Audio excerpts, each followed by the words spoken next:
Well, welcome everybody to the October 2022 koha-US general meeting. Jennifer has placed a link for the agenda in the chat.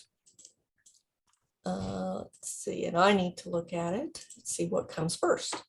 Well, first, could Jennifer post that again for the people that showed up a couple minutes late? I'm sure she could. Yeah. First thing is announcements. Are there any announcements?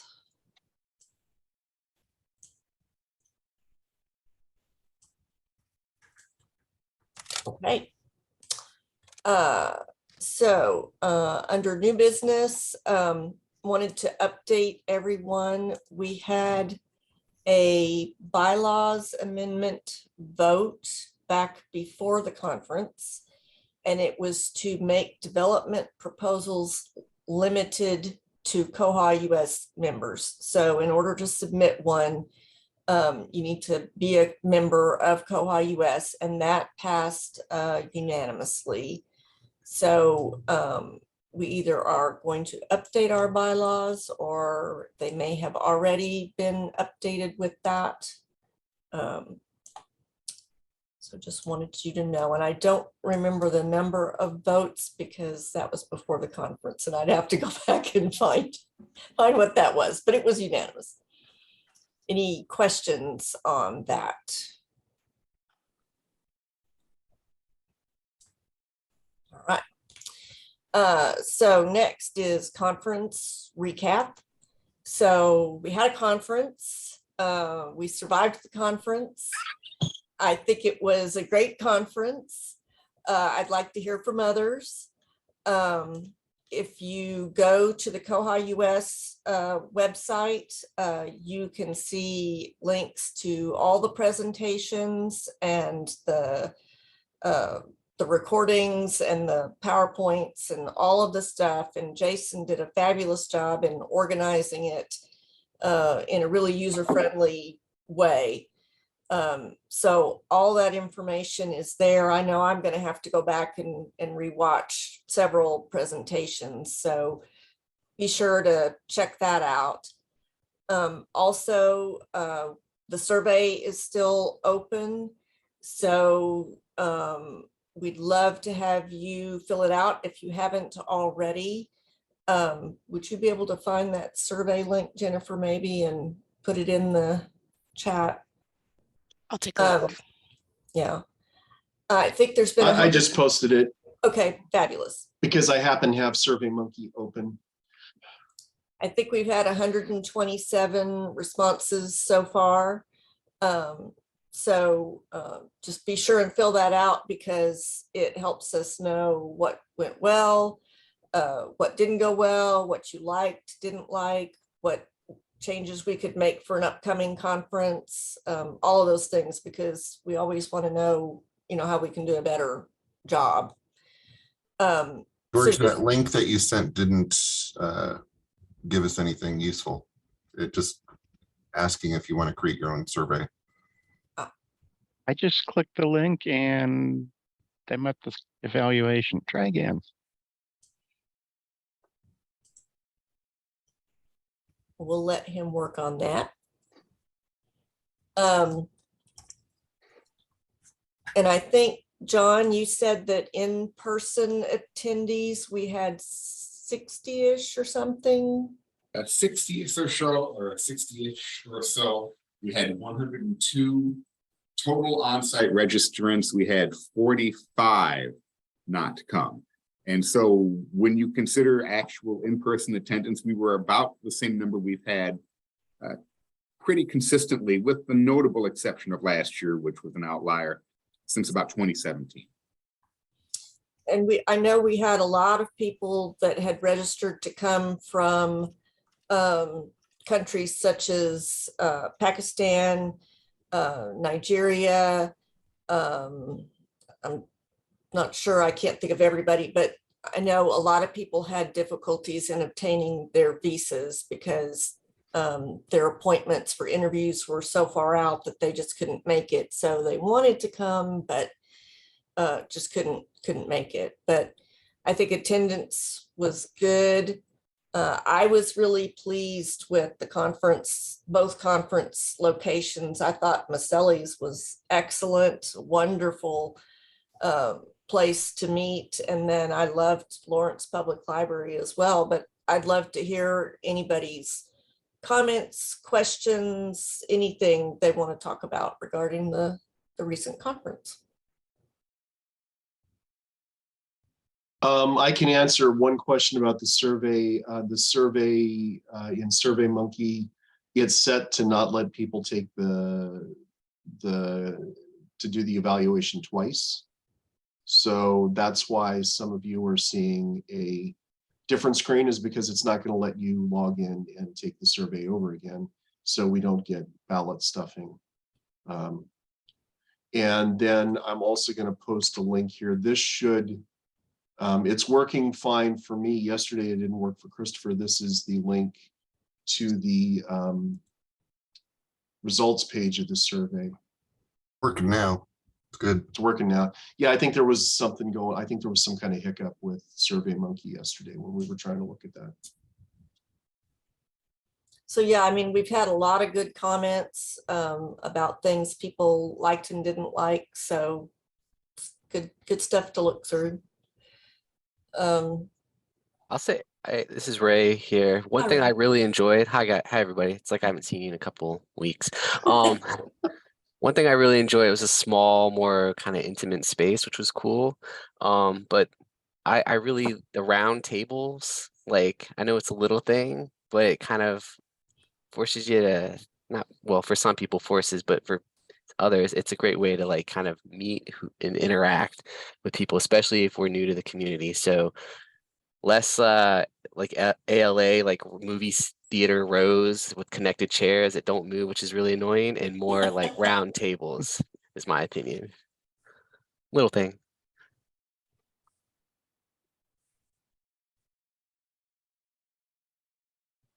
One thing that when Christopher and I were doing a video recording yesterday, I mentioned that I think we should do one more, probably after the conference committee meeting today, I will do one more push out of please fill in the survey to the people that were registered to attend, particularly to the people that attended in person, because right now we've had a large number of the responses have been from people, the vast majority of the responses have been from people that attended online. 110 online people have filled out the survey that said they attended online. Only 18 people that were there in person have filled out the survey or have answered that question correctly. That could be another issue, is maybe they just clicked the wrong button. So it'd be nice to do one last push and then maybe shut it down like in a couple weeks. And so what you're saying is that if they push the wrong button, then the survey is completely invalid, right? Totally, okay. Totally. One mistake, one wrong question, and we should just ignore those answers completely and totally. So all the people that said they liked Fred's poetry, they're obviously insane. We should just discount all of their answers. Well, one person did say that they didn't like my poems and lack of content when things went awry. I mean, that's what my poems are for.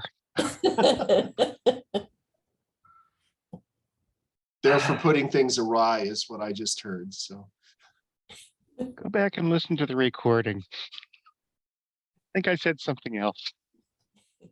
The last thing I'll say though about the survey is that of all the surveys we've done, this one has gotten the most answers, probably because it went to the broadest audience. But you know, this is like the 4th or 5th time we've used SurveyMonkey to get feedback on one of these, and this is the best response we've ever gotten. It's over, well, it's over 10. It's well over 10%. It's closer to like 15% of the people that were on the list have answered it. So Next year, we're going to have John man the door and people will not be able to leave until they fill out the survey. Good luck with that.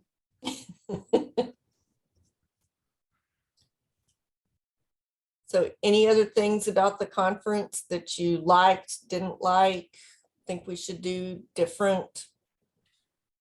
I will just reiterate that, I think that Jason has really honed the layout for the technology well, particularly with hybrid style conferencing, and I think that if we get this all documented, this is going to be a great model for us to use in the future. I particularly think that we should always have 2 microphones because running around is not fun, but otherwise, no, it went extremely well. I think that the setup was very smart, and the way that we did the mix with Zoom and YouTube went well. I think, if there was any place that we could improve is, making sure that the people that wanted to participate in discussions had that link for the Zoom room rather than YouTube. Otherwise, I think it was fantastic.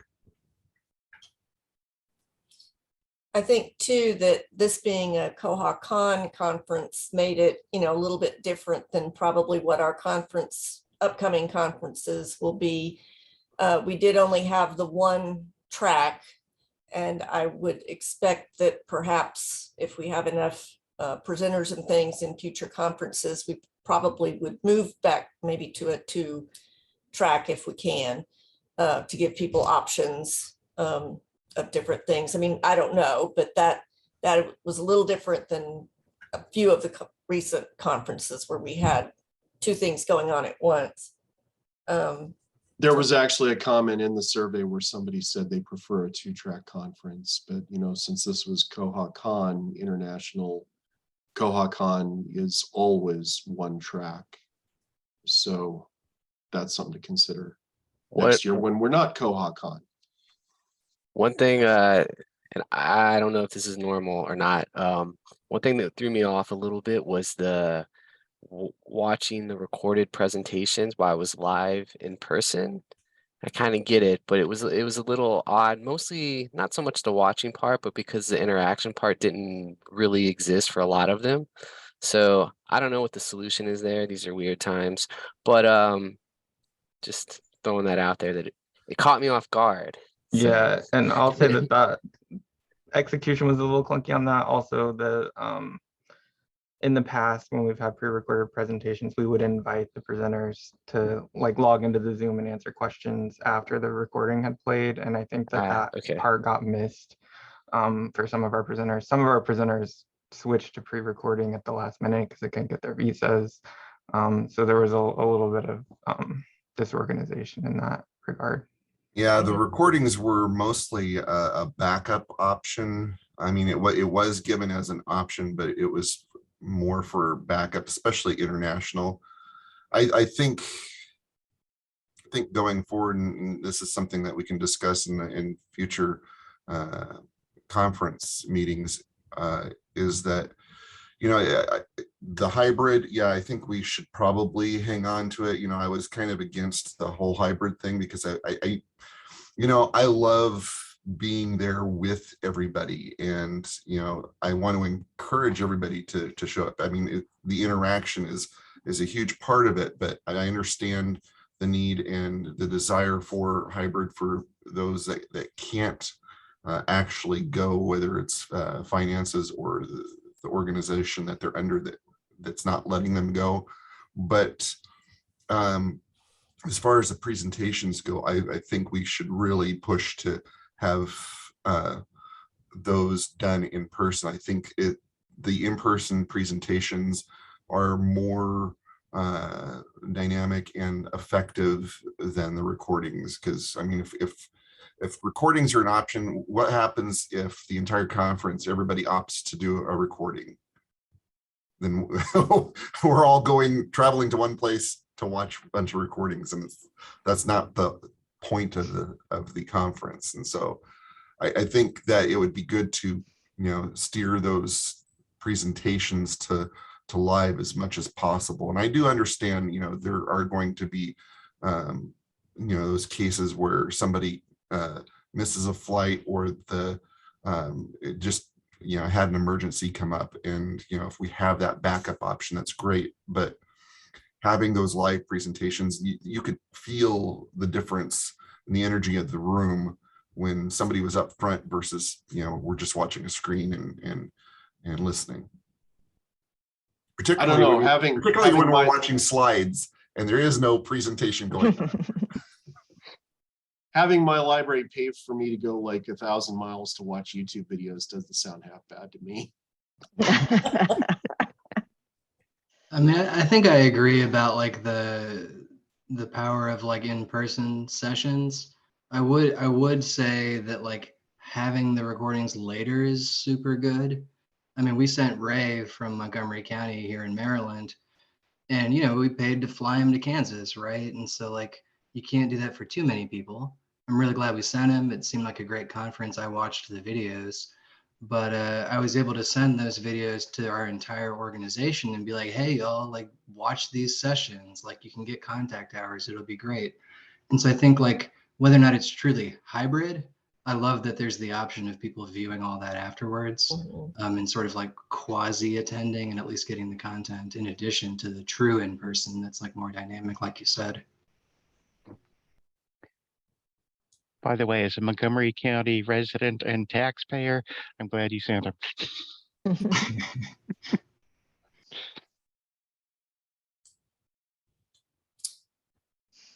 Well, I was just gonna.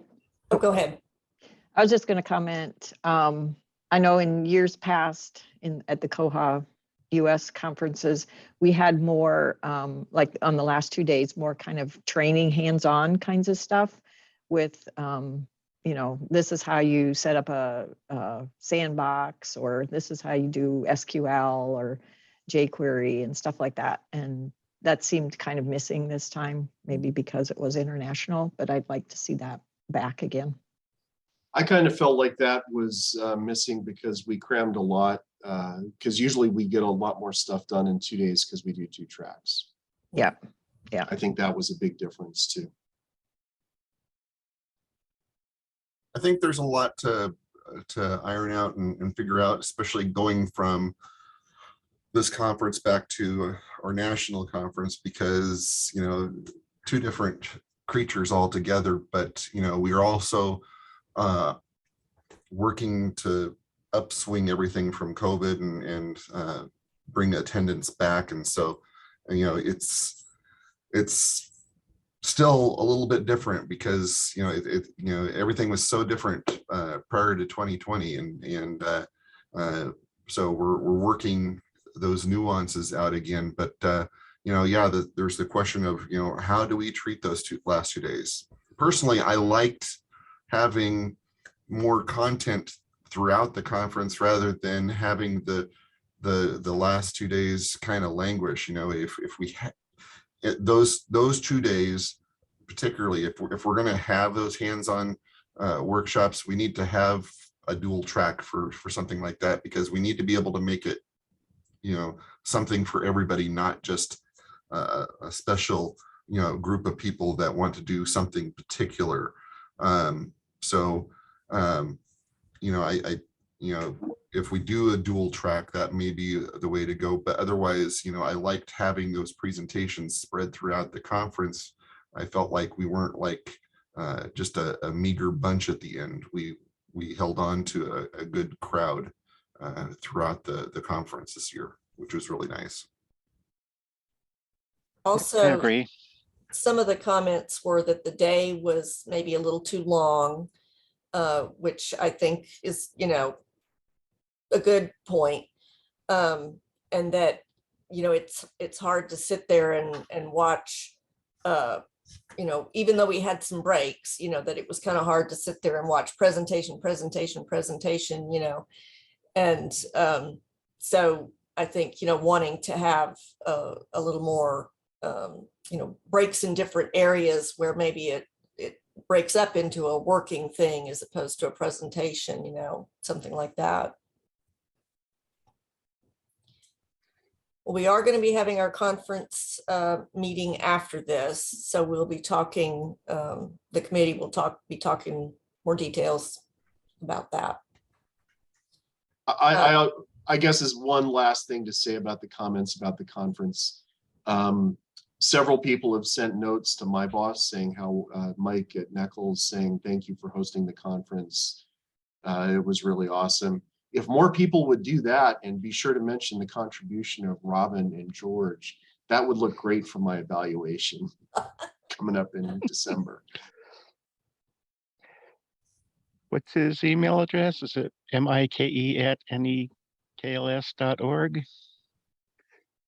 Yes. Everything was great except for they plugged the baseball team is losing and we missed a winning game. Hey, it's not my that you guys just happened to come on the wrong day for watching the Royals lose, because they did finish at the bottom of the heap this year. There was no team worse than them. It's just the one time that you guys were in town. It's the time they actually won. Oh yeah, and the weather was kind of hot. You should have changed that. Yeah, one of the comments in the survey was, wow, it was really hot getting from the hotel all the way to Maselli's. That first day was so hot. I wish that was different. It's like, what the hell am I going to do about that? Air-conditioned shuttles. Yeah, if you figure that out, you have a new career ahead of you, and many people will pay you lots of money to change the weather at conferences. Okay, But so George is very good at driving the shuttle. our next item is officer nominations. So it's the time of the year when we start asking people to think about running for a koha-US officer position to get involved on the board in that way. This year we have vice president, treasurer, and member supported, which is a person who works at a library that's supported by a vendor instead of running Koha on their own. So later this afternoon, I'm going to send out the nomination form. You need to be a koha-US member in good standing to run for office. If you don't know, if you're nominating someone and you don't really know if they're a koha-US member or not, that's okay. Just go ahead and nominate them and we will follow up on that afterwards.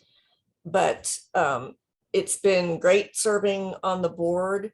There will be a link on the nomination form that takes you to the bylaws that shows kind of the different responsibilities of the board members. So that might, help you out. And we'd love to have a competitive ballot so that you have people to choose from. And is there anybody here that's thinking about running or knows someone who is thinking about running for one of our board positions? Thinking of running for president for next year. You've got it. I'm thinking about nominating James because he does the things, and that's, yeah, for one of the things. So I nominate James too. I will continue to geek out, but James is good at the managing stuff. And he lives on the East Coast. So far, I think we've had what, 2 board members from the East Coast. Yeah, I mean, I would be interested. Like, I was emailing John earlier because we're trying to get a whole bunch of us registered and just pay all at once. And so we should be able to sort that out, like hopefully today.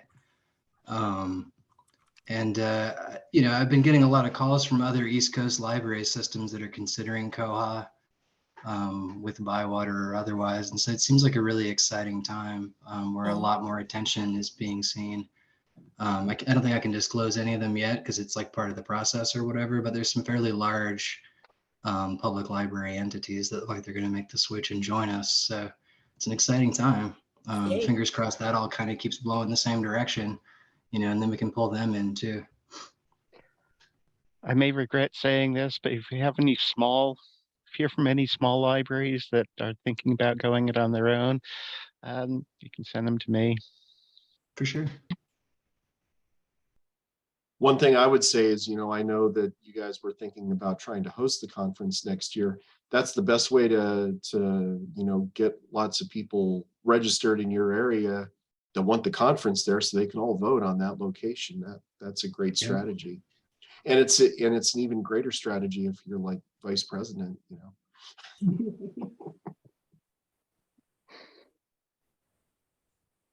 So anything else about upcoming officer nominations, questions, or anything?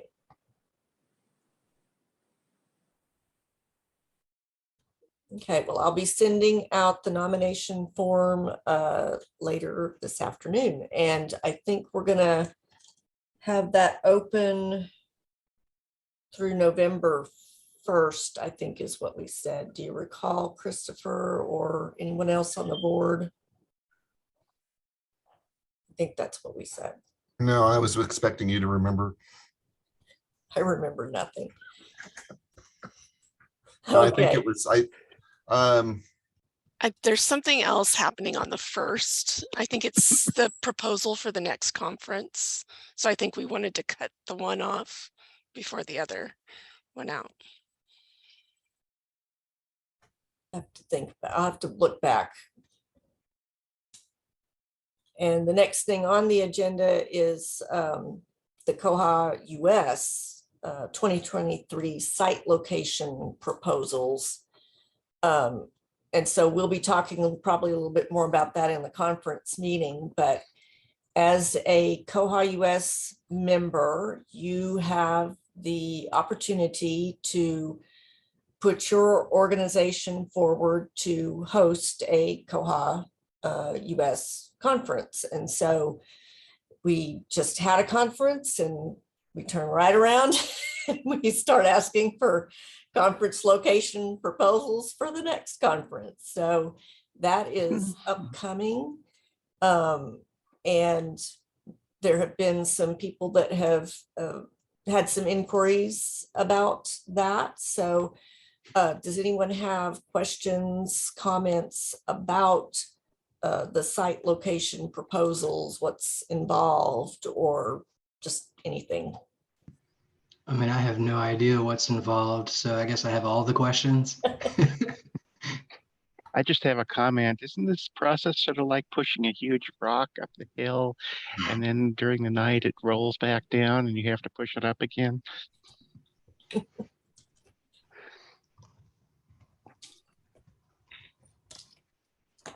So what's the goal attendance and like space that you need to run the conference? Because I think that would probably be James's first question. Well, we've been averaging 60-ish people, it seems like, in recent conferences. What did we have we had more at Pueblo, didn't we, John? Let me take a look at my history form here. Because Pueblo would have been our sort of last normal conference before COVID and online and unable to attend and those kind of things. So because we were, hoping to grow the numbers, from that point forward, but then, things happen. And so that hasn't taken place. But I think realistically, 60 to 80 to,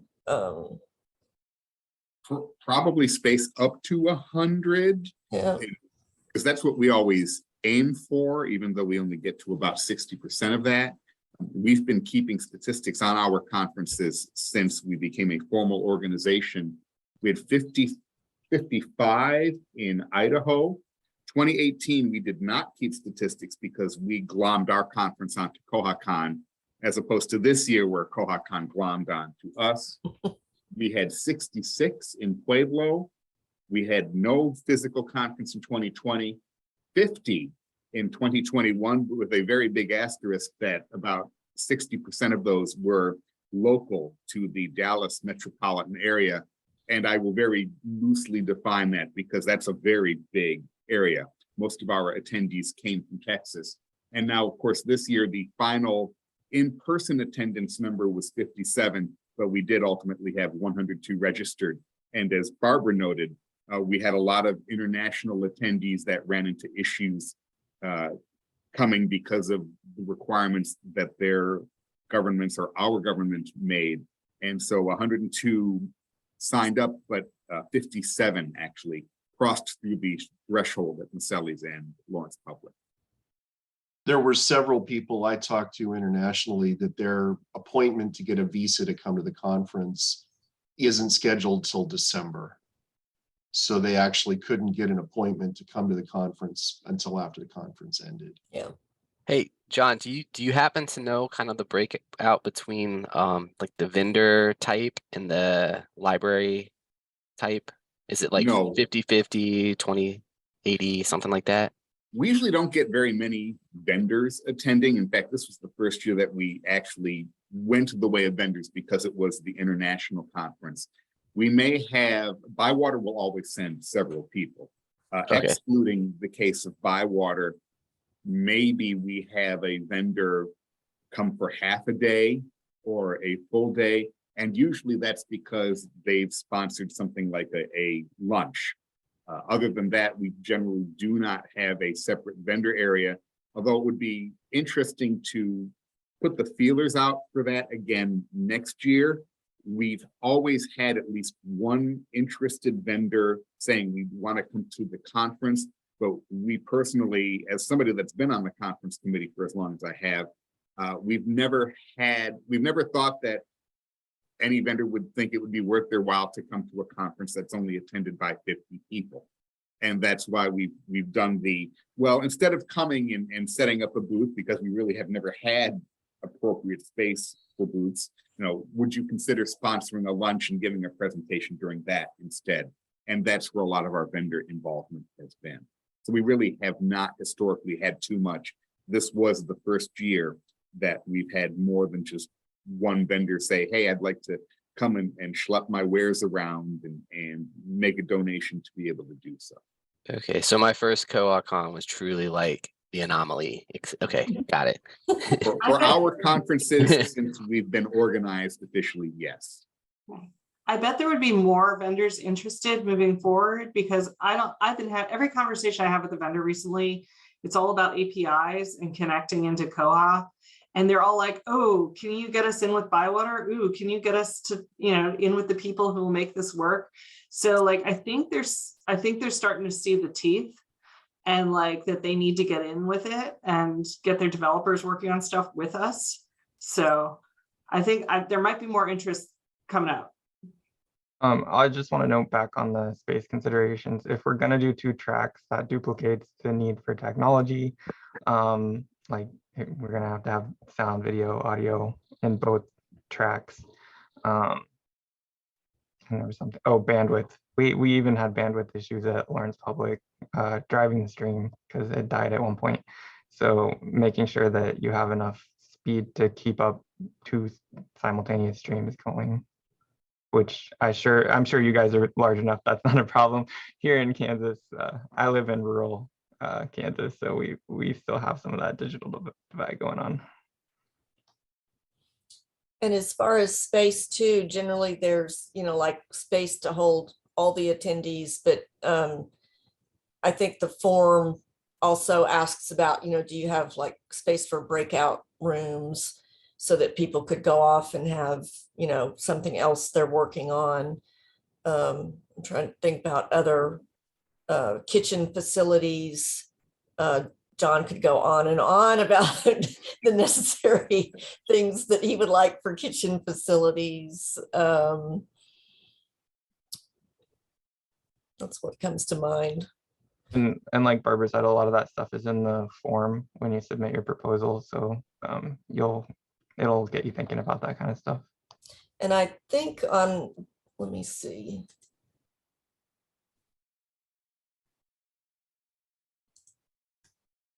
The to-do list for the conference shows that the call for location proposals, the last time we did it was it opened December 1st.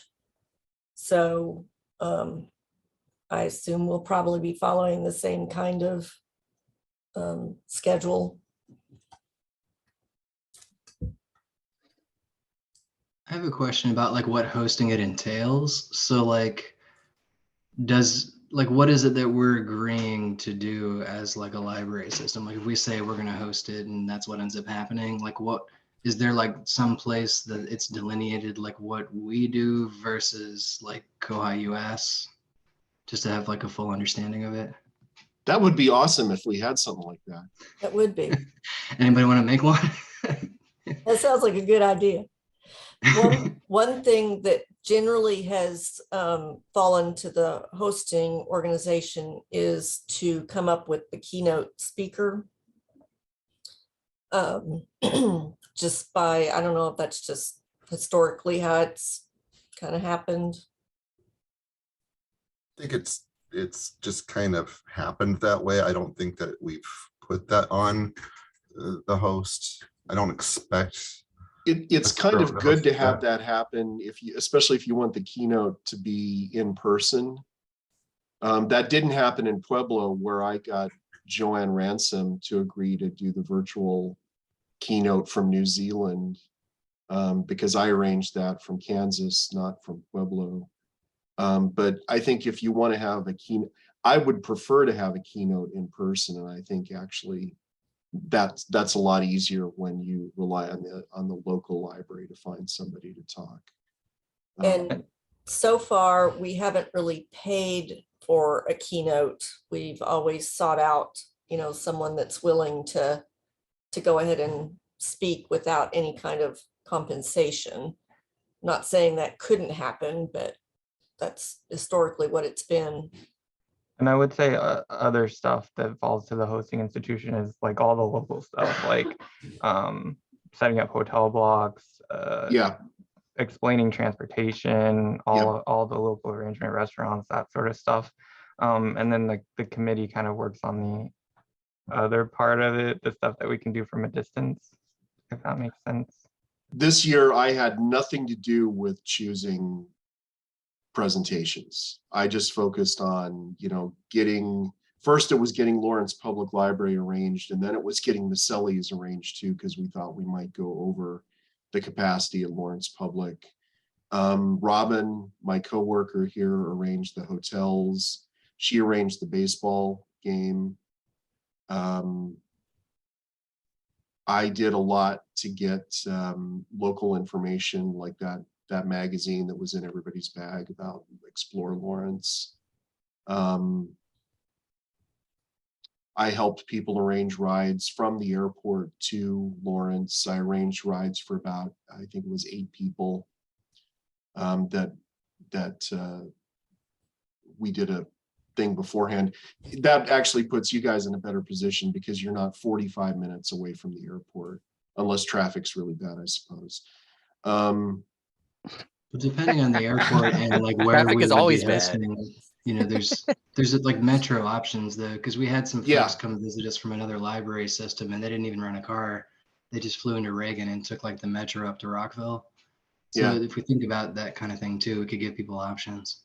Yeah, here, that's one of the things that's unfortunate about where we were located here in Kansas, is that none of the hotels in Lawrence have shuttle service to the airport. Nothing. There was before the pandemic, but there was a company that did local shuttle to the airport and back. but they're not here anymore. So I'm trying to think of what else we did. You know, we took the burden, a lot of the burden of paying for things, and then I still have some receipts to get to John for the program printing that I thought of today that I need to get to him. So there's a lot of running errands and taking care of the local arrangements is mostly what you end up doing when you do that. So. And in the past, our activity has generally been like a meeting or not a meeting, but a gathering at a restaurant instead of an actual activity like a baseball game. Because the baseball game was considered the international events cultural day event. Normally the international conference is actually 5 days long, 2 days of conference stuff, then cultural day, then 2 days of other presentations. And we just did not do that this time. We just decided, hey, hey, look, Royals are in town. We didn't know they'd stink at the time. And it worked out that we could incorporate that into one of the days instead of making it a completely separate event like what was done. And part of the issue there too was that we had already planned the days before koha, before the international community asked if we could take over the conference this year. So there's no chance that the international and national will combine again next year? There's always a chance, but good point. But generally it's we're up for hosting internationally every 5 years, not koha-US, but the United States is up for hosting. But this year it kind of came on us quicker than usual because nobody was doing it in the community around the world. So. And I think that the koha community rule is that it can't be held on the same. They try to switch continents every other. Like if North America hosts, it's going to be 2 years before North America is eligible to host again. And next year's KohaCon 23 is already scheduled for Helsinki. So that's what you really need to be doing, Raymond, is pushing to get a free trip to Helsinki paid for. Got a side chat going right now. Okay, so let's move into committee updates. I don't really have anything additional to say about the conference. Christopher, development. I was supposed to hear from Brendan at the conference regarding some information that we're waiting for on finishing up this last development. The last development was paused because the developer, who is no longer with us, didn't follow strict community guidelines in the development, even though it works. There's a bunch of stuff that needs to be reworked in the patch. And so we're waiting to hear back from Bywater about that, and I'm supposed to hear back from them this week. And we've had some feedback from another vendor, and so we're just trying to get an idea of how we can finish this up, if we need to put a little bit more money into paying somebody to clean up the code to get this done. But that's where we are with that. We have a meeting this Friday for development, and also we're getting ready to gear up for another round of proposals for development. And so we'll be putting out the request for people to submit proposals or add to the proposals that we already have. And then we'll be putting those up for consideration and voting later on. So stay tuned for that. All righty. How about education committee? Do we have an update? Yeah, I gave a really lame half-assed update at the conference because I was completely unprepared for that. Because I was busy, doing other things. So our last our last education committee meeting was on August 17th. As usual, we talked about the website for quite a bit. There have been some updates made since the July meeting.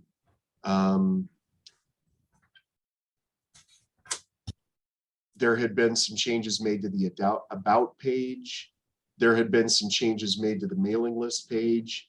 We talked about how it might be handy if we had the addresses for the mailing list there, but then we also thought that might open us up to a lot of spam. The information is there now, how to get to those pages. It's just kind of a few layers deep. And we might talk about that again at the next meeting. For content development on the learning page, we talked about how a survey, I don't remember exactly what we talked about concerning the survey, but we talked about making that a goal for 2023 to add some kind of survey. I don't remember exactly what the survey was for. So we've done that in the past, George, where we query the membership on what they want the education committee to focus on, and I think that's kind of what we're thinking. We added some content about MarkEdit and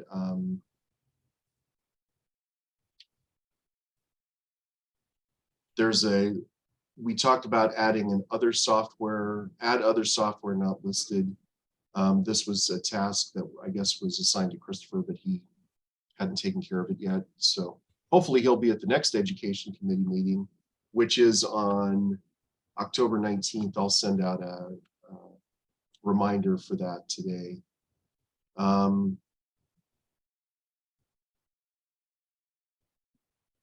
There was some stuff, talk about the Koha Skills Collaborator, which I know has been moving forward.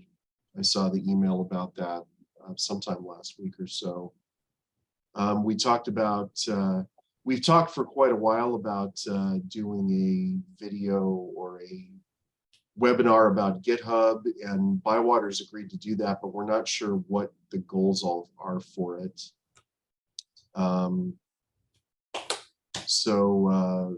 One of the things that was said was we need a GitHub for Dummies video, which we either need to do one or find one, how it can be used for libraries. I talked a little bit about the training videos that Christopher and I do and what we were working on, and that's all completely out of date now because the list I gave everybody, we've already covered all those. And then we talked about reference sheets and how Andrew was going to be the new system administrator, special interest group coordinator.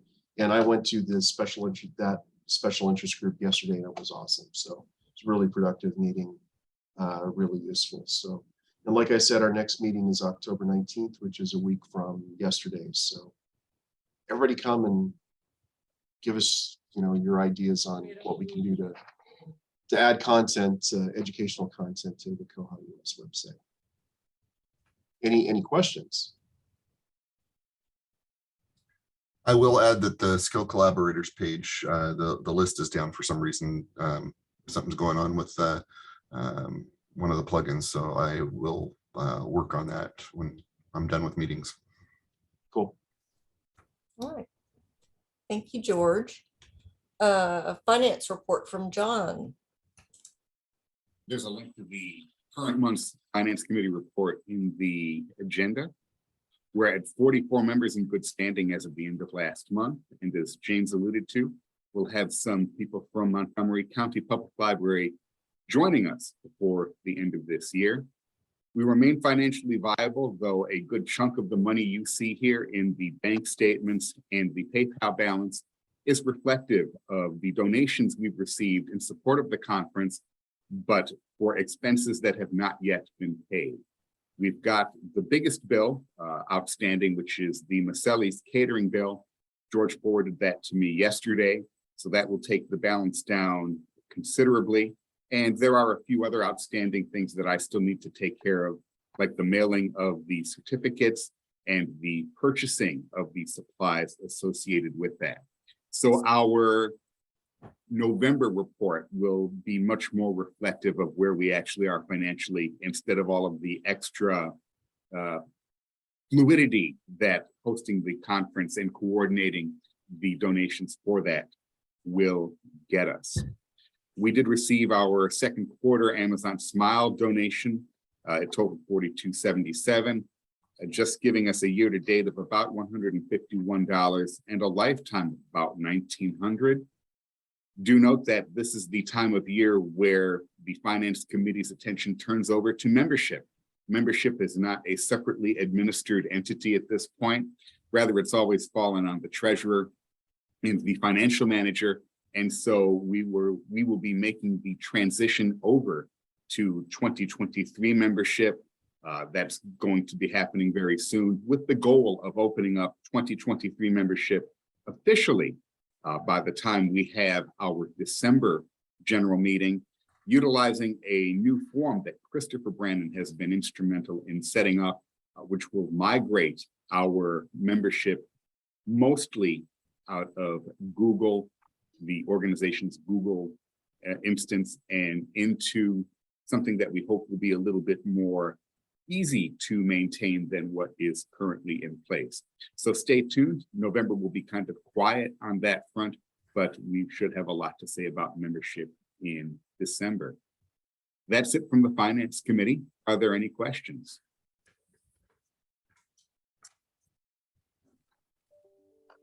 I just, as a comment, John, I'm just about to send you the receipt for the program.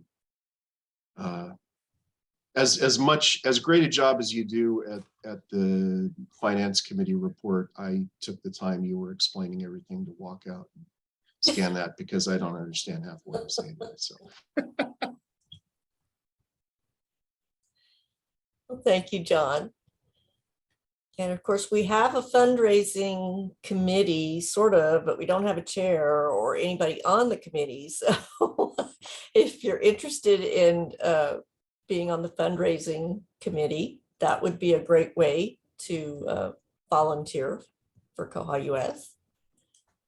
So we've got about 5 minutes left for any general comments, questions. If you want to mention a bug or an issue you're having, open forum.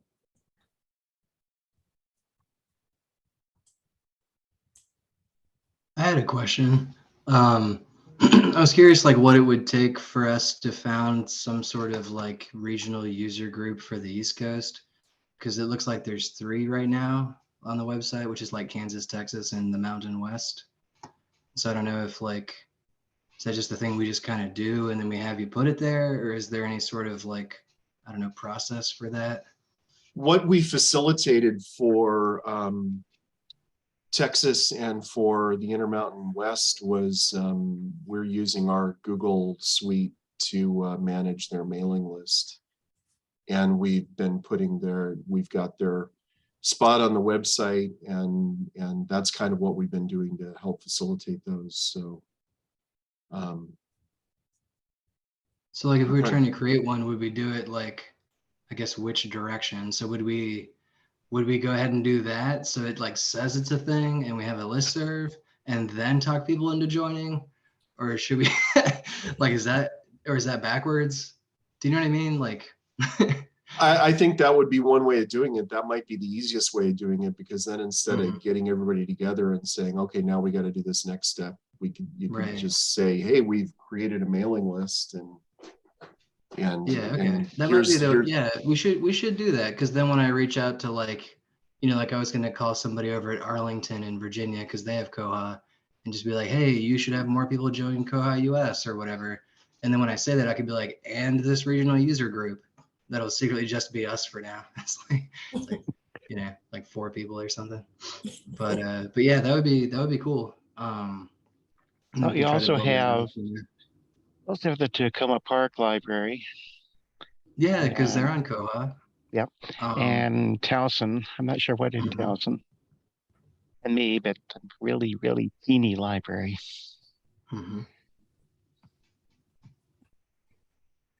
Yeah, James, I'm at Arlington. I support that. I would love to have an East Coast. Perfect.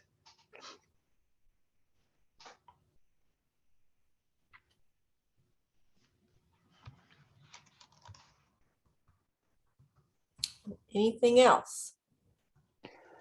Yeah, I'm trying to use the amazing software that Ray demonstrated to get data, and I'm trying to update to the current version, and I'm trying to do a huge batch update, changing the I-type about 5,000 items. I'm having a horrible time with every single one of them, but that's for a later time. Well, Fred, you know where to find me for not all that, but the parts that relevant to me. Yeah, I have it set up. It's just not letting me in.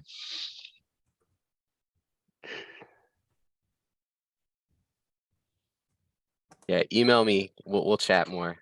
Okay, thanks. Okay, well, great meeting. Glad everyone could be here. Our next general meeting is November 9th. Stay behind if you're on the conference committee. We'll meet next. And just thank you to everybody who worked on putting KohaCon together, everybody who attended, everybody who presented. Just thank you to everybody for a great conference. And we'll see you in November. Before James goes, I just sent him a private message, and so if you send me an email to that address, I can help you get set up with that. Yeah, we'll do. I grabbed it. I saw it. Awesome.